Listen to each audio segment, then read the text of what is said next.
Well, I think it's time for our main topic. I know. I'm quite excited about this one. Look, I am as well. It was something I threw out a few months ago and just said, why don't we do a second chances topic, where we just pick a story from each Doctor that needs a second go, that needs another look from fans, and we just went from there. Yeah, because I'd say over the years, when we've been doing all sorts of different topics, we've still come across stories here and there where our comment has been, wouldn't it be great if people went back and revisited this one? Because in watching it today, we've discovered something really great and people should give it another go. So we've done this, in a sense, in various shows over the years, but tonight we will do one from each era. Yeah, look, we will, and we haven't conversed on exactly how we're defining it, so once again, we'll probably bring different things to the mix, and I've certainly sort of taken a different approach with some different Doctors as well, depending on how I feel about that era. So look, enough messing around. Let's dive in. We have decided once again to randomise our order, because after 7 years of doing this, I think just going from Hartnell to Whittaker is just a little bit too obvious, and I like mixing it up. I loved it last time we did it in a random order. So look, I'm now just shaping these around, and I've pulled out the first one. Rob, would you like to go first and tell us which Colin Baker story you think needs a second chance? Oh gosh, Col. An easy win here, Dave, I think, for Attack of the Cybermen. I've long said that if Davo's era had ended with caves and Collins had started with less homicidal mania and straight into this adventure with his old foes, his era might not have been saved per se, but I think a lot of people would look at it differently, because I think this is a good one, particularly that first episode or that first 45 minutes with the Earth-based storyline. I think it just doesn't get enough love in general, Dave. Yeah, I can totally see that. It's one story that I feel has really gone in and out of fashion with fans for a while, and I think it's a story that's often talked about rather than watched. Yeah, that's a very fair comment. I've gone slightly differently with Colin, and I have said we need to give a second chance to The Mysterious Planet. Oh, yep. And I think that this is a story that is overlooked because of a lot of the stuff that's around it, a lot of the much more controversial Colin Baker era stuff that's around it. It's always talked about in terms of the start of the trial of a Time Lord rather than a story in its own right. Yet, underneath it all, there is a really fun, well-made story. It's a Robert Holmes story. Is it the best Robert Holmes? No, it's not, but it's quite fun. It's got good characters. It's got great location filming. It's got a strong guest cast. It's got cool robots. The special effects hold up. If this hadn't been chopped around with the trial scenes, I think this would be regarded, again, not as a classic, but as a good, fun romp. And I encourage listeners to go out there and just watch it on its own terms as a fun story, and I think it holds up really well. I do like the Doctor and Perry walking through the forest at the start. They're getting along a lot better. It just feels so much more relaxed and refreshed in some ways. And all done by Colin and Nicola on location. Yeah. Because you watch it and the dialogue could be considered quite bitchy, but they do it in a sort of a fun having a go way rather than an actual bitchy way, and it's the same dialogue but just done so much better. Yeah, the relationship is so much better. It's arguably Nicola's best story. I'd go with that. Yeah. Certainly with Colin anyway. Yeah. Our next one, and my turn to go first, Yes. and this was a tough era, the David Tennant era. Oh, okay. Now, I'll say at the top, I struggled with this a little bit because I think more than any other era, I feel in sync with sort of mainstream fandom. I think the Tennant stories that I really love, everybody kind of really loves, and the ones that I think are weaker, everybody kind of thinks are a bit weaker, apart from those people that love everything that David Tennant did. But I have picked out The Planet of the Ood. Mm-hmm. Not because I think people think it's a bad story, but I think people forget about it. It's one that gets lost in a lot of the big drama of the David Tennant era. It's not a controversial story. It's not a bad story. It's not a, wow, this is a classic story. It's just there, and it's just good. And again, it looks good. It's got some comedy moments. It's got some drama. It's got good-looking aliens. It's got a moral message that is just left to simmer rather than being rammed down your throat. It's got Tim McInerney, for goodness sake. That's a reason to watch anything. I just think it sits really, really well. Tennant's good. Even though I'm not a particular fan of Catherine Tate, I think this is one of her stronger performances where she's really got to grips with the role after a couple of episodes. And I just think this is one that needs to be pulled out of the Tennant drama and the shadow and given a second chance. Very fair. And I can say that it was repeated on television here. Oh, if I say 2 weeks ago or a month ago or 2 months ago, I really don't know which one of those statements would be right. But recently I saw it repeated. It was late at night and I saw it repeated on the ABC. And I sat and watched what was probably the second half of it. I was just flicking channels at the time. And I was really taken in with it. And one of my thoughts was, gosh, this isn't like modern Doctor Who, like in terms of the Doctor Who we've been watching in the past year or two. It just felt completely different, felt completely better as well. And yeah, but it wasn't a story that I would have ever thought to have put on as, I'll put something on, I'll put on Planet of the Ood. No, I would never think that, Dave. No, I think it is quite neglected. But where did you go for David Tennant? Well, I agree with you that Tennant has a pretty strong era, and even stuff you think will be underrated at first glance usually isn't once you poke the surface a bit. So I had to really sit and think about this one.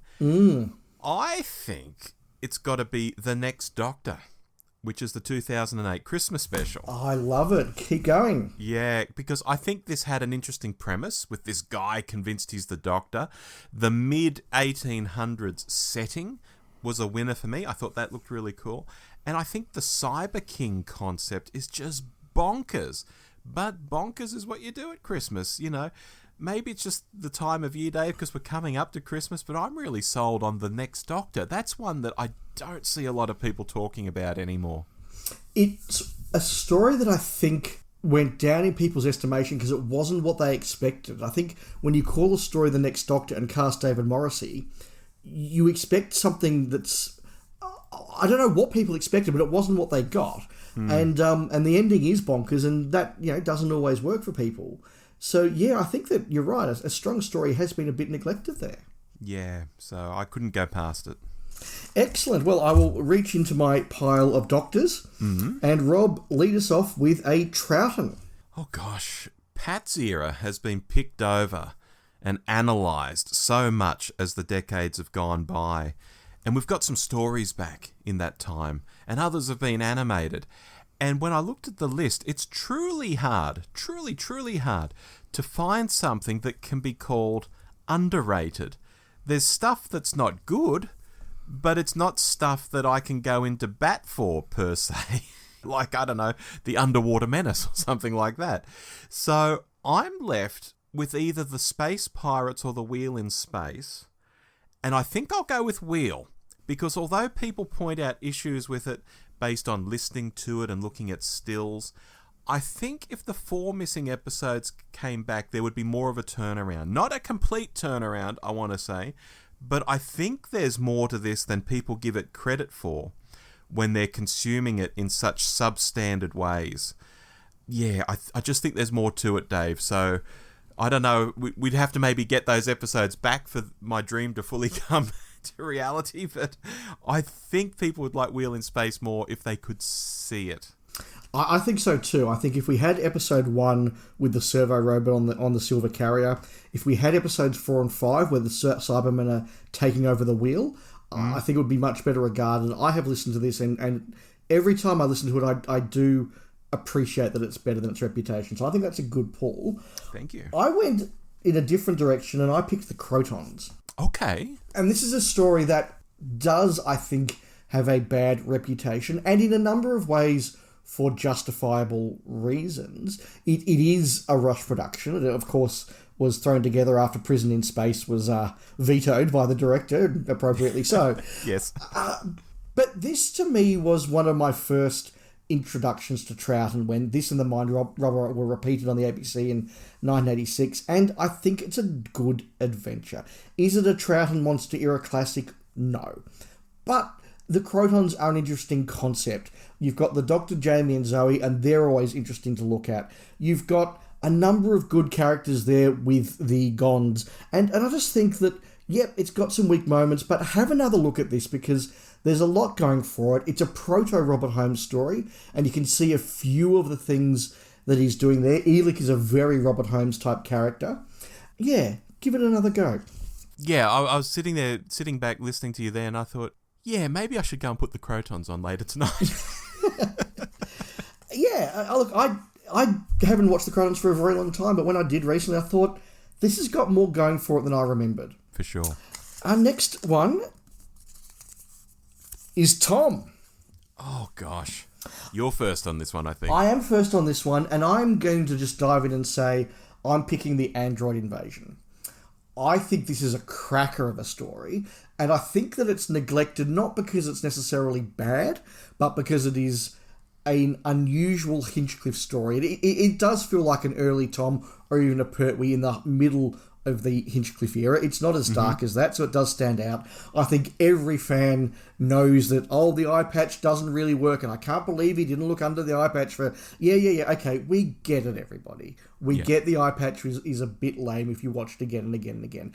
But who cares? This is a wonderfully written, made, and produced Doctor Who story. It looks great out there on the location filming in East Hagborn, where I've been. It looks great. I think that the Kralls are a really cool monster design. I think Stigron's a really good villain. You've got a really cool sci-fi premise. You've got the great stuff with the Doctor and the Sarah androids. Tom's in good form. Look, am I saying it's a Hinchcliffe Tom classic? No, I'm not. There's a lot of better stories in that era. But I think this is neglected. It is overlooked and allowed to just stand on its own, set apart from the era as a fun adventure, and I emphasise the word adventure.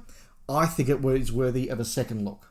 Oh, absolutely. I mean, the last time I watched it was, a year or two back, and I was more than happy to be rewatching it. I mean, I first saw it as a very small child, and the memory that stuck in my mind the most was, Sarah Jane's face falling off.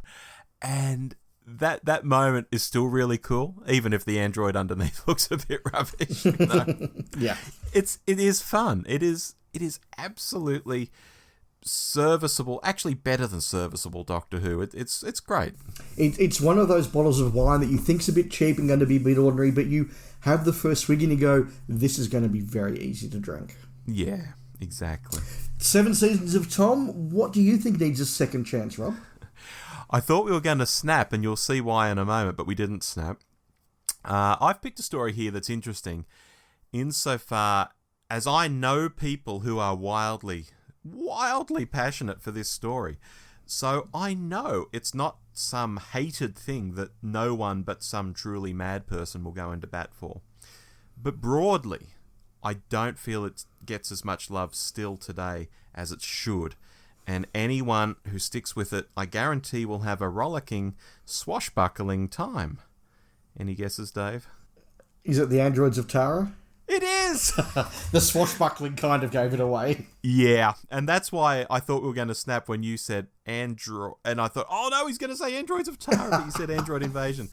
Androids of Tara, I think it's witty, fun, some great location shooting, just very easy to watch Doctor Who.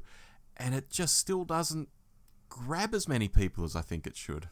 No, I totally agree. It's a very fun David Fisher script. It's got Peter Jeffrey just absolutely having a blast in the role of Count Grendel of Gracht.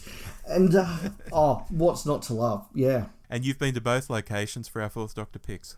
That's true, I have. Yes. I just noticed that, yep. Yeah, good point. Yeah. I'm pulling another Doctor out of the pile. Rob, for you to tell us a second chance for Christopher Eccleston. For Eccleston. Okay. Eccleston is a little easier than, someone like McGann, who only has one story. But only just, because he's only got the one series under his belt. So... And half of those are classics. Yeah, half of them are classics. So I feel very pushed, and I wouldn't be surprised if we snap here, I feel very pushed towards Boomtown. Being particularly a story that I didn't even like originally myself. And when you look at it, at its position in the series, you have this amazing run of stories. The finale's just over the horizon, and it's this weird little story that's jammed in between them all. Cardiff-based, limited sets, the return of a Slovene, and I didn't particularly like the Raxacoricophalopatorians in general. It didn't inspire at first, and in fact I didn't like it at first, but on rewatch and in recent years, I think, yeah, this has got legs. And I like this scene in the restaurant, and I actually do like this one. And I think for anyone out there who is still thinking, oh, it's that terrible one I watched back in 2005, or, oh, it's one that no one ever talks about because they're always talking about Dalek and the Empty Child and, the Parting of the Ways and all these other great stories. This is one to pull out and just give another chance to, I think, if you haven't. I probably do need to do that because my memory of it is not good, and I've only watched it twice, once on broadcast and once when we were talking about the Eccleston era. Mm-hmm. And on both occasions, I watched it in the context of the season. Right. And I think you're right. I do need to just pull it apart from the season and let it stand on its own two legs, rather than something squeezed between a couple of outright two-part classics. Mm-hmm. That's it. So I'm really intrigued now as to what you've picked, if that's not it. Look, I went for something that I actually thought was very easy, because there is a story in the Eccleston era that is absolutely hated by a lot of Doctor Who fans, absolutely loathed, and I suspect when they go back to rewatch the Eccleston era, it is just skipped over because everybody knows that everybody hates the long game. Whereas I think the long game is awesome. I think this is great Doctor Who. We go into the far future. We go into a cool space station. We've got cool sci-fi concepts going on. We've got a strong guest cast. We've got Eccleston and Billy Piper absolutely at the height of their relationship now, just playing off each other so well. We've got some commentary, again, some social commentary, not rammed down people's throats, but just very clearly put out there to give you a bit of pause for thought. It's got a cool alien at the end. It's got one of the best guest stars that Doctor Who's ever got. I mean, goodness me. I don't know why people loathe this story. I genuinely don't. I think that, again, like Boomtown, yes, I can understand if you're watching the season back, it can kind of get lost in the cracks. It's not as good as what's around it. Sure, I accept that. But pull it out and watch it as just a good sci-fi adventure with a really cool guest cast, and I think that it will earn its second chance. It's a story that I know, in quotation marks, I don't like, but it's been so long since I've seen it, I can't actually tell you why I don't like it. I think that that's probably very, very common, and that's why I think it needs a second chance to stand on its own two legs. And indeed, with any of the ones we're talking about tonight, if listeners are sitting back and thinking, oh, I hate that one, but I can't tell you why, maybe it is time to go back to them, which I will do with this one, actually. Fair enough. Okay, cool. Well, I will keep us going then with... The pile's getting smaller. Mm-hmm. Davo. This was another era, like Tennant, I found very difficult because my views on most Davison stories are pretty black and white. I know what I like and I know what I don't like. And once again, I think I'm fairly in line with fan views on a lot of these. Mm-hmm. But I am going out maybe on a limb with this one and saying we need to give a second chance to Terminus. Oh. Terminus is not a great story. I will say that right up front. I know it's got its faults. But there's a lot of good stuff going on in there. Episode 1 is actually really creepy. It's really effective. There are, again, interesting concepts. There are some good cast members. Yes, there are some ropey special effects and some ropey moments, but there's a lot of good moments in there as well. There's a lot of humanity going on in this story. It's saying a few things. It's always got something going on. Yes, it's a bit grey. Yes, it's a bit drab, but it's not as bad as people say. And look, of all the picks I've picked out tonight, this is the one that I do feel I've gone out furthest on a limb for. But I just think that there's enough going on in Terminus that it's worth a second look. Yeah, it's that early 80s... Obviously, it's an early 80s Davo series, but it does have its own vibe and feel that certainly wasn't there later in the 80s when they got to Sylvester. and probably wasn't even there with Colin. I don't think you would have Terminus in Colin's era. Conversely, I don't see Tom being in Terminus. It is very much its own thing, and I think if you're getting into the Davison era and you're watching these stories, I think that can be a very interesting thing, because no, it's not a great story, but I think it's very interesting to watch in terms of what they're doing, how they're doing it, and all of that. That would be some of my reasons for going and watching it again. I think you're right, and I think that it is a story that could only be a Davison era story. Correct. Yeah. Yeah. But I know you love the Davison era, Rob. What did you pick out? I'm going with Kinder here, Dave, and I can sense a lot of long-term listeners cringing, because Kinder is one of my Fifth Doctor go-to stories, no matter what the topic is. I always bring up Kinder.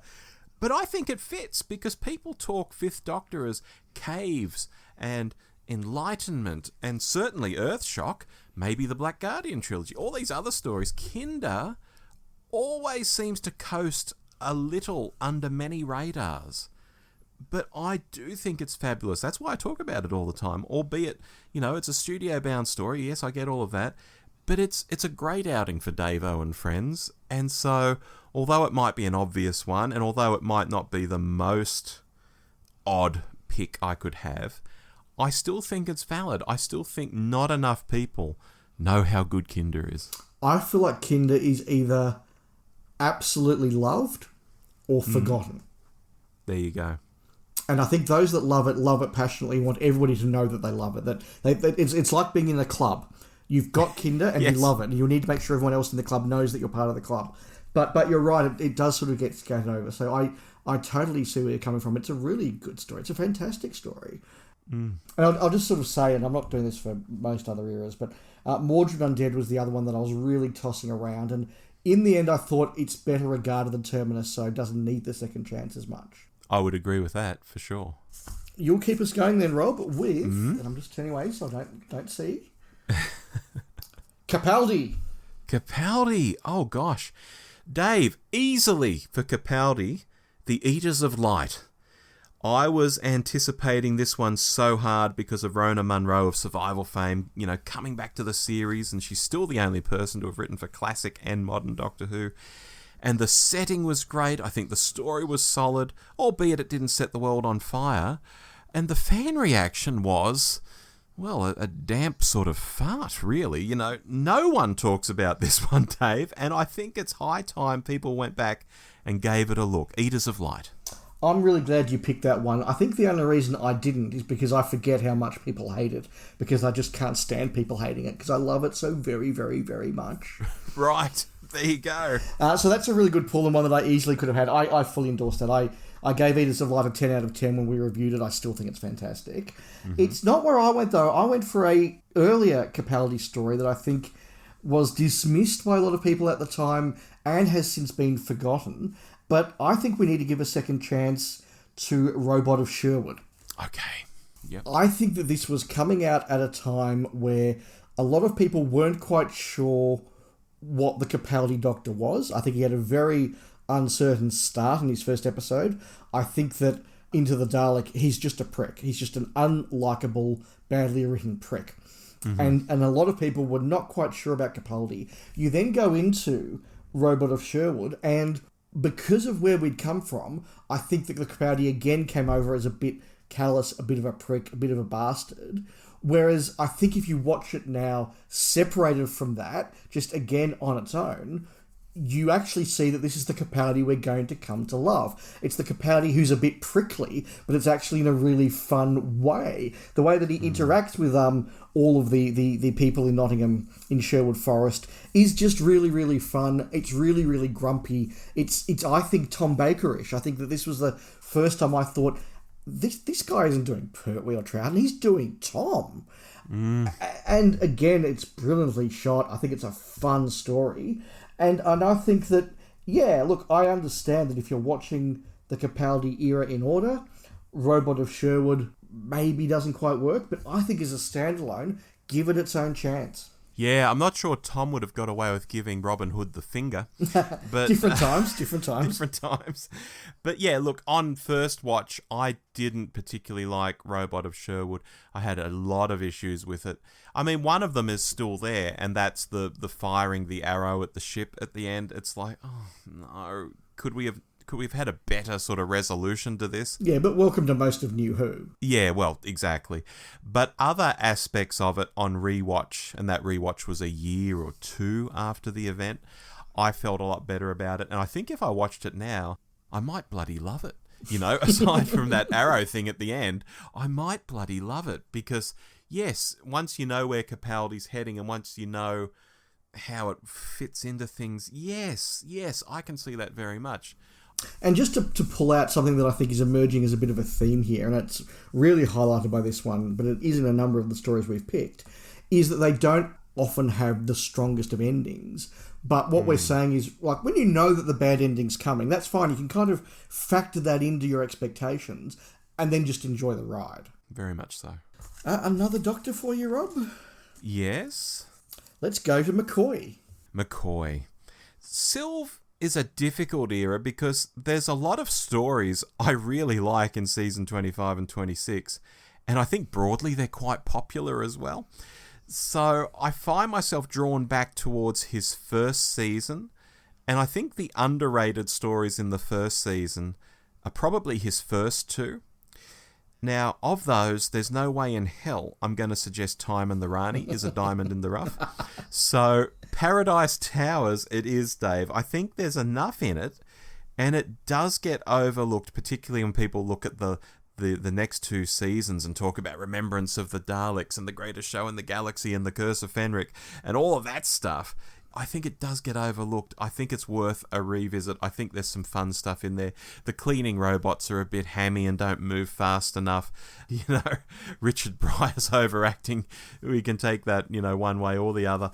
But I think there's enough there to just dig in and have fun with it, particularly, as we've said in a few of these examples, you're not watching it as part of a season rewatch. You're just pulling this one off the shelf and watching it for what it is. I think Paradise Towers is a lot better than its reputation.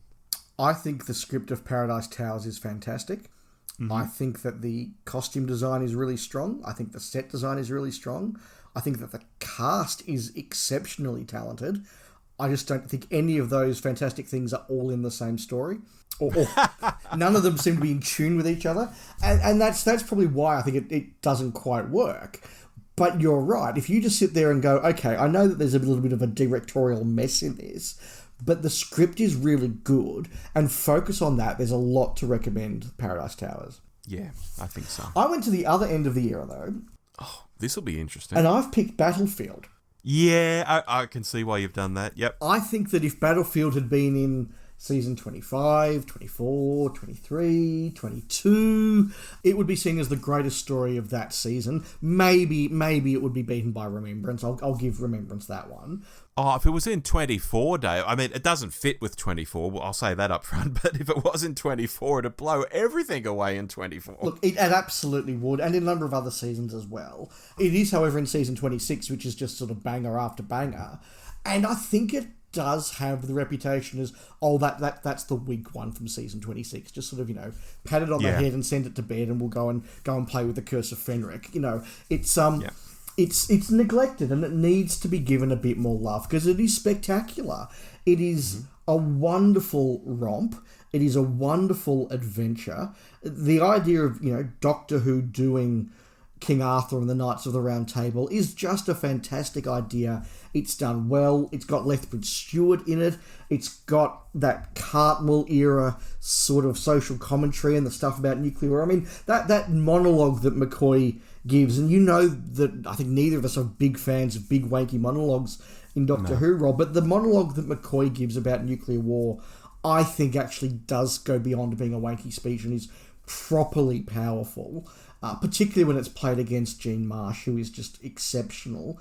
There's nothing wrong with this story. I can't fault any aspect of it, and yet it just seems to be ignored as the not as good one in the back end of the McCoy era, and that's just a waste. Pull this out, let it breathe on its own, and give it a second chance. Yeah, good call there. we'll keep pushing on, and our next Doctor, and I will lead here. Oh, we are down to William Hartnell. Ooh.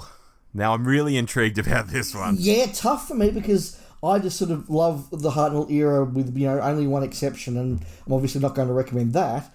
And I thought, okay, what is a story that is properly neglected and doesn't get the love it should? I toyed with the Gunfighters, but I think that's being reevaluated by people. I think that is being given a second chance.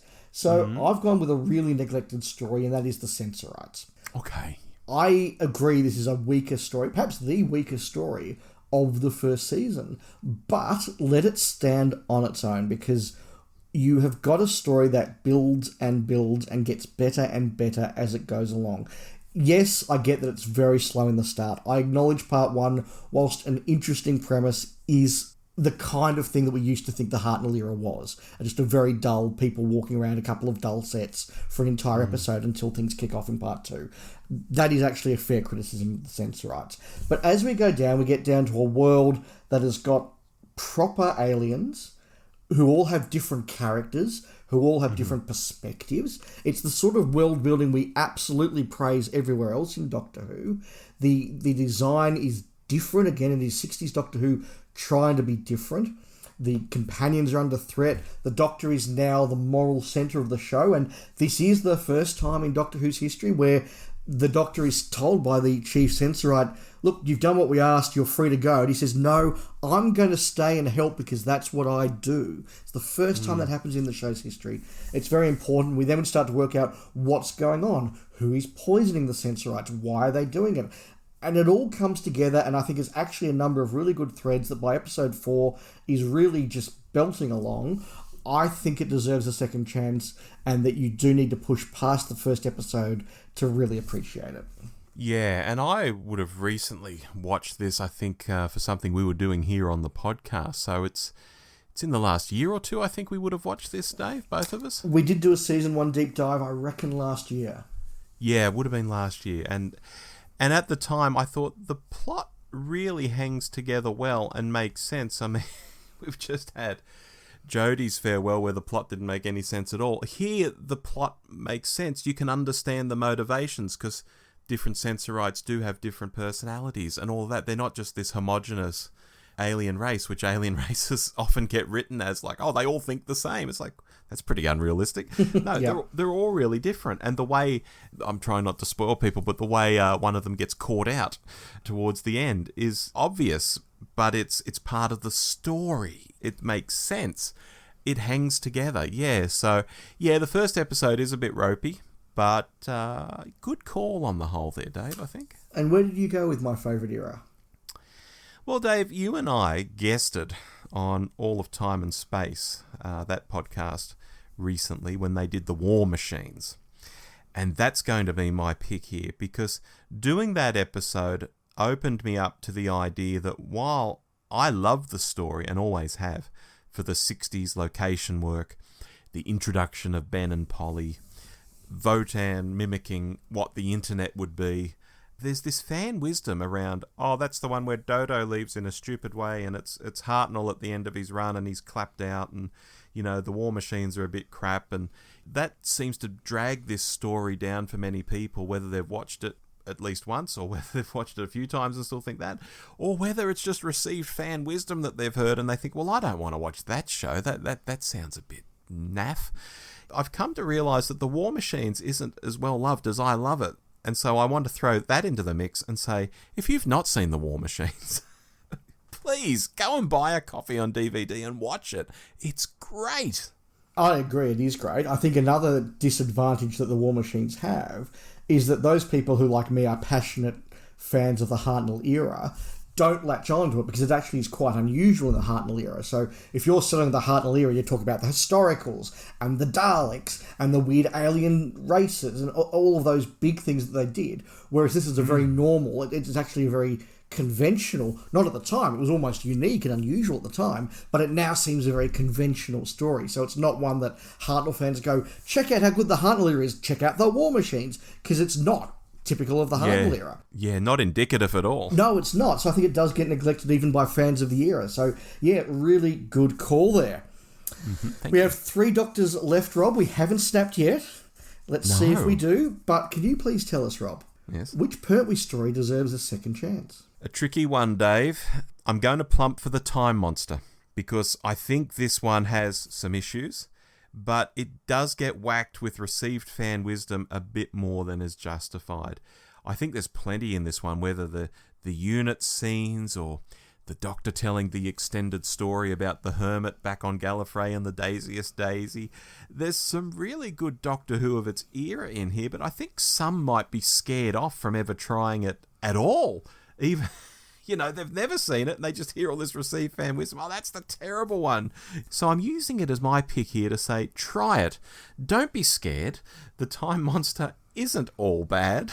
You may see things in it that cause you to think, oh, that's why people don't like this one. But it doesn't make it not worth watching and not worth pulling out here as something that deserves a second chance. Rob, you'd think that we scripted this because just after I've said we haven't snapped yet... You're kidding. Here we go and snap. Okay. I echo everything you've said about the Time Monster. This was one of the easiest picks for me because I think it is a genuinely underrated and neglected story that needs a second chance. Its weakest aspects are at the front of the story, and I think that's a problem for people who are coming to it. It gets better as every episode goes on. It gets more interesting as we work out what's going on with the Master's plot and what it's all about. You then get all that very cool stuff in the 2 TARDISes where the Master's TARDIS just looks spectacular, and you get that proper interplay between the Doctor and the Master that's really good. But by the time you get to Atlantis, there's a really strong story going on here. Dalius is a really strong Pertwee character. The Doctor works really well in that environment. The Master is at his absolute manipulative evil best, and that's fantastic. You called out the scene about the Daisiest Daisy, which is a lovely scene, but I want to call out some of the work being done by Ingrid Pitt as Queen Galea, who I think, let's be frank, most fans just look at her costume and look at photos of that and go, she's just a pair of tits. And I think that that's just a really dismissive and unfortunate view because she gives an amazing performance. Her one-on-ones playing off Delgado, where she's being seduced by the Master and seduced by power, are really, really effective. The way that she talks with her slave girl and that she knows the power she's got and she just knows how to just use it tantalizingly. The reaction that she has when she finds out that her husband hasn't just been imprisoned but has been murdered by the Master and he's no longer alive. That's a really powerful moment. You then get the destruction of Atlantis, the end of a civilization, and then a final moral comeuppance for the Master as he's faced with Kronos at the end. I think there's a lot to commend this story. I agree that the best stuff is definitely in the back half, but yeah, look, we've both said it's worth a second go. Hugely. Of all the ones we've done so far, this is the one I think that gets panned the most but deserves the most rewatches. Yeah, and that's not to say that there aren't some absolutely cringe-worthy moments in here. I get it. I get why this has got some of the reputation, but there's a lot more going for it than people appreciate, and particularly in some of those performances. Yeah, like I say, you'll hit a moment and think, oh, that's why people don't like this one. But just push through it. There's a lot more to it. Absolutely. So I will keep us going with Matt Smith. Again, an era where I've got sort of stories that I love and stories that I hate. And I thought, what's a neglected little gem in this era? And I have picked A Town Called Mercy. Yeah. Yep. This is just a story that seems to be utterly overlooked, utterly forgotten about. I never hear anybody talk up A Town Called Mercy, but I think it's one of the most interesting and fun adventures that the Matt Smith era has. It comes off the back of season 6, which is a love it or hate it season, and we don't need to go down that path again. But the era's come out the back of that and just decided to have some real fun with some concepts. And the Doctor doing a Western with a weird sort of android dude is just a fun story. Is it a Matt Smith emotional classic like Vincent and the Doctor or Amy's Choice? No, I'm not going to pretend it is. Is it a big, amazing Stephen Moffat, timey-wimey, oh my God, you've blown me away with this arc? No, it's not. It's just a good, fun adventure, and it deserves more than the, frankly, neglect I think it gets. Do you know, I don't think I've seen this since it went out. originally. That wouldn't shock me at all. I don't think anybody has. Yeah, and so I'm sort of thinking, yeah, I'm one of these people who hasn't rewatched it for sure. As I recall, there was a fella, not the android, but another fella who was like a scientist and a war criminal or something. Yeah. And he was hiding in the western town or something. And I think there was a really good storyline there. I could have it completely wrong. Maybe it was the robot who was the war criminal, but someone was a war criminal, I think. And there was this deeper story there. It wasn't just Matt Smith in a Stetson pretending to be a cowboy for a story. Yeah. What about you, Rob? For Smithy, I'm honing in on the God complex. This is a story I think has a lot going on and is quite dark and unhappy, yet I seldom see anyone really jump on board and defend it and say, this is bloody great, this is amazing, you know? The idea of being trapped in this hotel and your worst fears could be behind the next door and the Minotaur that is feeding off of people's faith. Oh, man, there's so much to it. Why don't more people talk about this one, Dave? The God complex for me all day long. I've had a couple of people say to me over the years, look, we get you don't like Series 6, but give the God complex a second go. And I think I need to make a point over this summer of doing that. Oh, look, it's wonderful. I think it's so good.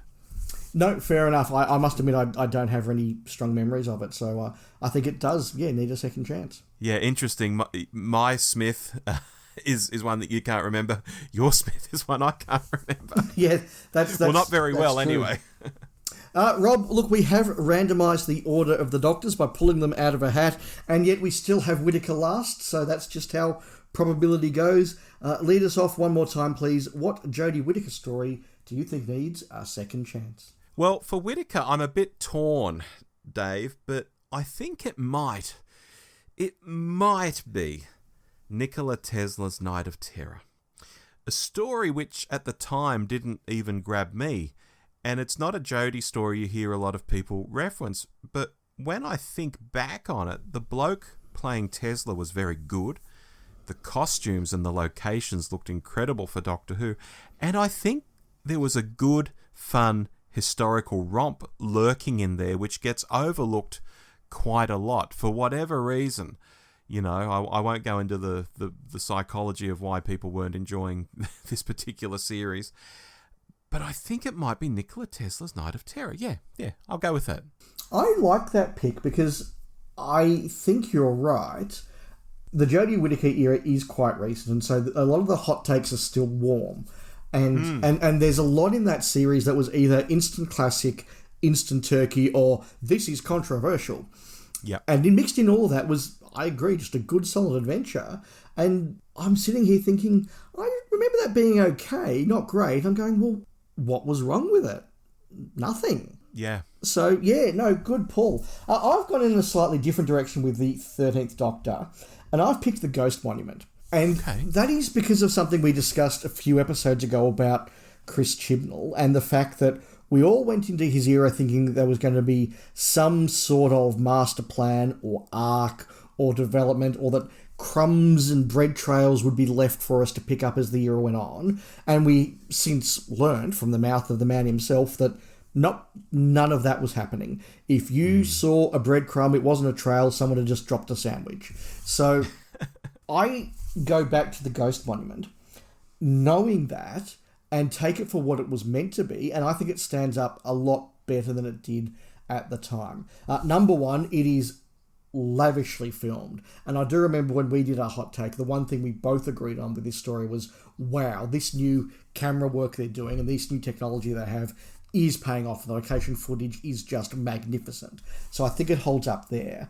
I think that it is a perfectly good, solid adventure. It's got some nice moments of peril. It's got some nice alien world stuff going on. The guest cast is fine. The Doctor gets to do a bit of doctory stuff. Now, look, I know you and I were both down on the very end and the way that it let down Jodie's character. But as we've said all the way through this, if you kind of know it's got a bit of a weak last 2 minutes, you can put that aside and just enjoy a very good, I think underrated, first 50 minutes. And again, when you're not sitting there watching the Ghost Monument going, ooh, are these things going to come back later? Oh, ooh, are the people that created these weapons, are they are they going to come back in the series? Is it a Time Lord thing maybe? Oh, what's going... When you sort of know, actually, no, none of that's going on. Just enjoy this as a romp. I think it's a good romp. Yeah, I must say I've not gone back to it since it went out, but I think I would feel precisely the way you're describing there. I do know the ending. I do know it's weak. You know, she just gives up. Yeah. Oh, I've lost the TARDIS. Sorry, everybody. Yeah. You know, whatever. God, can you believe writing that in a script? No. Anyway, I won't go down that rabbit hole. I think if I went back to it now, yes, I think I would like it a lot more. But I think when you're in that early part of a brand new Doctor, you're only a couple of stories in, you're wanting it to be just great. And it was good, but not great. So, you know, I tended to come down on the negative side of it. But yeah, I think a reevaluation of the Whittaker era could be coming for me at some stage, if not us, if we do it on the show in the next year or maybe 2 years. And we'll find this a bit with her era at least. I agree. I think that there are a number of stories in the Whittaker era, and I think we've just picked two of them, that when taken as standalone stories removed of the baggage of the era, I think will actually stand up a lot better than we remember. Agreed. Now, Rob, I didn't put McGann into the mix because, look, he only had one story on television, and frankly, it would just be me saying, go read The Dying Days. The Dying Days is awesome. But you're a much bigger connoisseur of the McGann era than I am. Did you have anything else you wanted to mention on that one? I do. It might not quite be an answer either, but with so little TV content, it leaves us with the EDA novels and the Big Finish releases. And I've read all of the EDAs, and I've listened to, until most recently, I've heard all of the 8th Doctor Big Finish releases. The problem is, though, when it comes to the EDAs, so many of them are popular, like Alien Bodies, for example. I can't recommend that because everyone loves that. And there are others that I've just completely forgotten because I haven't read them for 20 years or over 20 years. And when it comes to Big Finish, I've heard all the stories, but I'm not close enough to Big Finish to actually know if I'm recommending something that's truly underrated. For example, off the top of my head, I love The Silver Turk, for example. It plays to all the strengths of the 8th Doctor. But is it underrated? Or if I scratch the surface, am I going to find it's in the top 5 of Big Finish releases? So I'm actually going to plead the 5th on this one, Dave, even though I do have quite a background in his EDAs and Big Finish releases. I'll throw The Silver Turk in there, perhaps. Yeah, and look, I was thinking about it as you said it, and I'll throw War of the Daleks in there. All from the EDAs? From the EDAs, yeah. I think it was dismissed at the time as one great big John Peel fan wank. And look, there is a bit of that going on, but it's more than that. It's an interesting idea. It's a good McGann Dalek story, and it was, you know, famously the first licensed Dalek story since Remembrance. So yes. it you know, was a big deal at the time. So yeah, look, if we're pulling some McGanns out of the broader universe, I'll go with that. Very good. So that is our list of second chances that we think you should give listeners. Again, please let us know what you think of our chances, and particularly if you do go and take any of our suggestions over this Christmas break and you think, you know what, I haven't watched that for a while, it does deserve a second go, I'll bung it on. Please let us know what you think. We would love to hear that.